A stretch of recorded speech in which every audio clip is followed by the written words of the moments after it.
नमस्कार। मैं हूं प्राध्यापक अशोक सिंह, रिजवी महाविद्यालय मुंबई से। आज के इस वीडियो में आप सभी लोगों का हार्दिक स्वागत है। आज हम सब 12वीं कक्षा के हिंदी पाठ्यक्रम में शामिल किए गए पल्लवन के उदाहरण के बारे में पढ़ेंगे। पल्लवन लेखन का उदाहरण।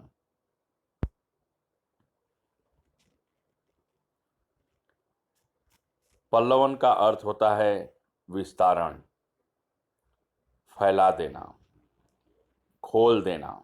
यह संक्षेपण का विपरीत क्रिया है। पल्लवन जब दी गई शुक्ति या काव्य पंक्ति का इस प्रकार विस्तार किया जाए या समझाया जाए जिससे उसमें कही गई बात पूरी तरह से स्पष्ट हो जाए, तब उसे पल्लवन, विशदीकरण या विस्तारण कहते हैं। यह संक्षेपीकरण की विपरीत क्रिया है। आइए हम लोग पल्लवन के उदाहरण देखते हैं। पहला उदाहरण, सदाचार सज्जनता की कसौटी है। सदाचार सज्जनता की कसौटी है। व्यक्ति का आचरण ही वह कसौटी है जिस पर उसकी सज्जनता और दुर्जनता की परीक्षा की जा सकती है। व्यक्ति की वेशभूषा चाहे कितनी ही सुंदर क्यों न हो, पर यदि उसका आचरण ठीक नहीं है तो वह सदाचारी या सज्जन नहीं कहा जा सकता। दरअसल परोपकार, दया, सहानुभूति, सरलता, मधुरवाणी जैसे गुण व्यक्ति के सदाचारी होने के प्रतीक होते हैं और हर तरह से उसकी सज्जनता का उद्घोष करते हैं। खास करके विपरीत परिस्थितियों में ही इनके आचरण की परख होती है। सज्जन पुरुष हर परिस्थिति में एक समान आचरण करते हैं। बाह्य घटक उनके आचरण को नहीं बदल पाते हैं। बाहरी जो प्रभाव होते हैं उससे वे अप्रभावित रहते हैं, जबकि दूसरी दूसरी तरफ स्वार्थ, छल, कपट, निंदा, द्वेष और ईर्ष्या जैसे भावों को अपने हृदय में स्थान देने वाले व्यक्ति अपने बुरे आचरण के कारण दुर्जन या दुराचारी कहलाते हैं। इस तरह स्पष्ट होता है कि सदाचार ही सज्जनता की कसौटी है। अर्थात किसी व्यक्ति की सज्जनता को या सज्जन है या नहीं उसकी परख करनी है तो उसके आचरण को देख लीजिए। अगर उसके आचरण में आपको अच्छाइयां दिखलाई देती है तो निश्चित ही वह व्यक्ति सज्जन है।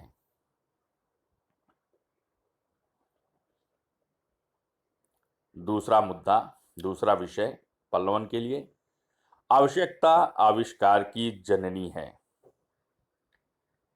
पल्लवन कार्य, मनुष्य की आवश्यकताएं मनुष्य को आविष्कार करने के लिए विवश कर देती हैं।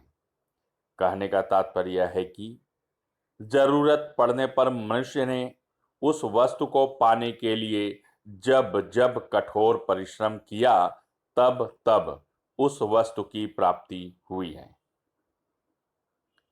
ऐसी घटना मनुष्य जीवन में जो इस कहावत की सत्यता को दर्शाती है वह कपड़े और घर की आवश्यकता थी। पुराने जमाने में मनुष्यों के पास पहनने के लिए न तो कपड़े थे और न ही रहने के लिए किसी भी प्रकार का घर था।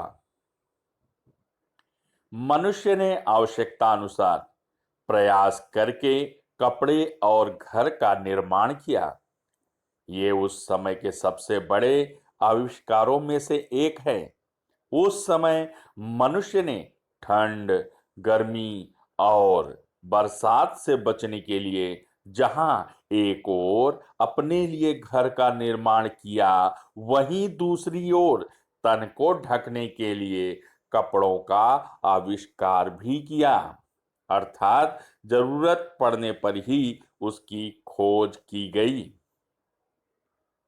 वैसे ही ये आविष्कार दर्शाते हैं कि आवश्यकता ही आविष्कार की जननी है। ठीक इसी तरह मानव जीवन में सुख सुविधा के जितने भी साधन उपलब्ध हैं, सब आवश्यकता पड़ने पर ही किए गए आविष्कार की देन है। उदाहरण के लिए वाहन, विद्युत, औषधि, एसी, फ्रिज, वायुयान, रेल, रॉकेट, उपग्रह आदि। किसी भी आविष्कार को उठाकर यदि देखेंगे तो यह पाएंगे कि वह आविष्कार केवल आवश्यकता के कारण ही हुआ था। वर्तमान समय में कोरोना महामारी के दौर में ऑनलाइन शिक्षा और आजकल होने वाला तरह तरह का वेबिनार भी तो आवश्यकतावश आविष्कार की देन है। अर्थात जरूरत पड़ने पर ही इन विकल्पों की तरफ ध्यान गया लोगों का और इसके लिए इसका खोज किया गया, इसका आविष्कार किया गया। अतः यह सर्वमत सिद्ध है कि आवश्यकता आविष्कार की जननी है। अर्थात जरूरत होने पर ही खोज किया जाता है।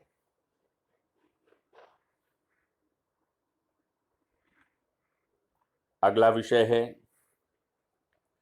साहित्य समाज का दर्पण है। जिस तरह से मनुष्य दर्पण या शीशे में अपने आप को देखता या निहारता है तो वैसा ही दिखाई देता है जैसा होता है। ठीक उसी तरह से साहित्य में भी समाज का प्रतिबिंब दिखाई देता है। लेखक या कवि वही लेख या कविता लिखता है जो वह समाज में देखता है या सुनता है। समाज के क्रियाकलाप ही उसको लिखने के लिए प्रोत्साहित करते हैं। सच में उदाहरण के लिए मुंशी प्रेमचंद जी ने अपनी कहानियों या उपन्यासों में वही लिखा जो उस समय मुंशी प्रेमचंद जी ने देखा था। हाँ, उस समय समाज में कितनी गरीबी थी, कितनी बेरोजगारी थी या कितनी परेशानियां थी, यह सब कुछ वर्णन उनकी कहानियों या उपन्यासों में देखने को मिली। ओजोन विघटन का संकट लेख में भी पर्यावरण व भूमंडल के बढ़ते तापमान की समस्या देखने को मिली। कोख जाया अनुदित कहानी में वृद्धाश्रम में रहने के लिए विवश महिला का उल्लेख बेशक आज के समाज का प्रतिबिंब प्रस्तुत किया गया है। पेड़ होने का अर्थ कविता भी तो आज के समाज के दृश्य को दर्शाता है। अतः लेखकों या कवियों ने जो भी समाज में घटित होते हुए देखा उसको उन्होंने अनुभव व अनुभूति के आधार पर साहित्य में उतार डाला।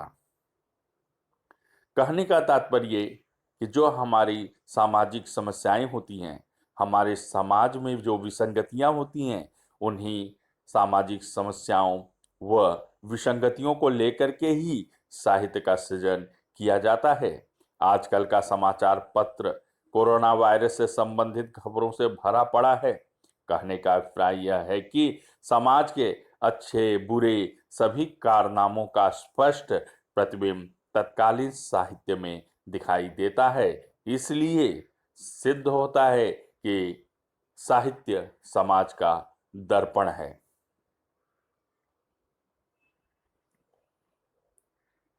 अगला विषय है नारी तुम केवल श्रद्धा हो।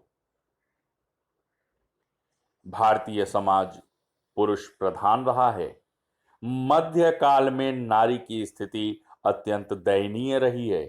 उसे अवगुणों का खान कहकर तिरस्कृत किया गया और नरक का द्वार बताया गया। पर समय के साथ समाज में भी परिवर्तन हुआ और आधुनिक काल में समाज में नारी को पुनः सम्माननीय और प्रतिष्ठित स्थान दिया गया। हिंदी साहित्य में छायावाद नारी के पुनरुत्थान का युग है। कवि जयशंकर प्रसाद ने कामायनी नामक महाकाव्य में नारी के विषय में जो कुछ कहा है उसका सार उन्हीं के शब्दों में केवल एक पंक्ति नारी तुम केवल श्रद्धा हो से व्यक्त होता है। यह पंक्ति नारी के स्वभाव व व्यक्तित्व को व्यक्त करने में समर्थ है। नारी पुरुष के लिए प्रेरक शक्ति है और उसका व्यक्तित्व श्रद्धामय है, जिसके कारण उसके प्रति श्रद्धा उत्पन्न होती है। उसके हृदय में दया, क्षमा, प्रेम, करुणा, सहानुभूति और परोपकार जैसे भाव कूट कूट कर भरे होते हैं। वह माता, बहन, पत्नी और प्रेमिका के रूप में पुरुष को पोषित, पुष्पित और पल्लवित करती रही है। अतः उसकी श्रेष्ठता और महत्ता को स्वीकार किया गया है। इसलिए नारी को श्रद्धा बतलाया गया है।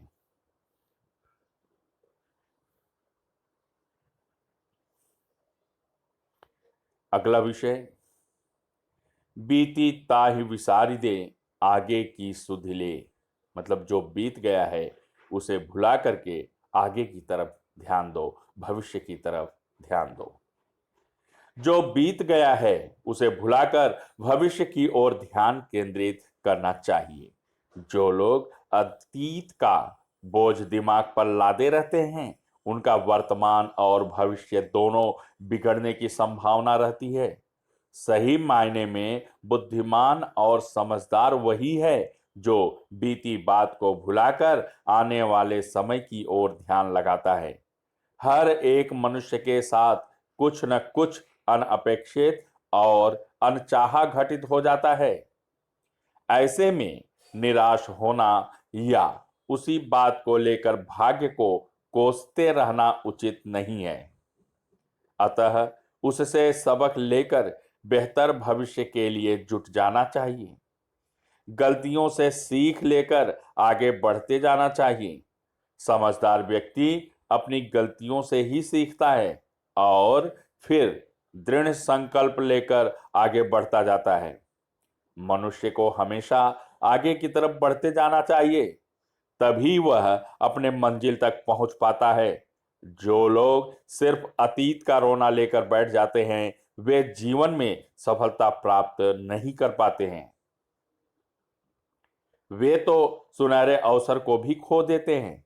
अतीत कभी लौट कर नहीं आता है, इसलिए उसे भुला देना ही बेहतर है और आगे बढ़ते रहना जीवित रहने की निशानी है।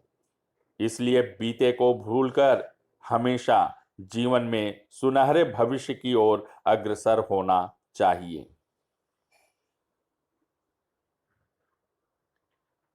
अगला विषय है, कर्म प्रधान विश्व कर राखा। आप लोगों को तुलसीदास जी की पंक्ति याद आ गई होगी कि कर्म प्रधान विश्व कर राखा और जो जस करहि सो तस फल चाखा। चलिए इसका पल्लवन कार्य देख लेते हैं कि संसार में बहुत पहले से ही यह विवाद चला आया है, तर्क वितर्क होता रहा है कि कर्म प्रधान है या भाग्य। संत तुलसीदास जी ने इस संबंध में कहा है कि कर्म प्रधान विश्व करि राखा और जो जस करहि सो तस फल चाखा। अर्थात संसार में कर्म ही प्रधान है और मनुष्य को कर्म के अनुसार फल भुगतना पड़ता है। जो जैसा करता है उसे वैसा फल प्राप्त होता है। इसी को हम भाग्य कहते हैं। प्रत्येक मनुष्य इस संसार में कर्म के अनुसार ही फल प्राप्त करता है। जैसे जो छात्र मेहनत से पढ़ाई करता है उसे अच्छा अंक मिलता है। जो पढ़ाई का कर्म नहीं करते हैं उन्हें असफलता मिलती है। जिनका पूर्व कर्म अच्छा होता है उन्हें अच्छा फल मिलता है और जीवन में सुख का अनुभव करते हैं। जिनका पूर्व कर्म बुरा होता है उन्हें बुरे कर्म के बदले बुरे फल की प्राप्ति होती है और उनका जीवन दुखमय होता है।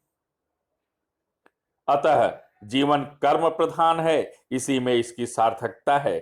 कर्महीन होने और भाग्यवादी बनने से जीवन में दुख ही आते हैं। जीवन को सार्थक बनाने के लिए ही कर्म के महत्व को स्वीकार किया गया है।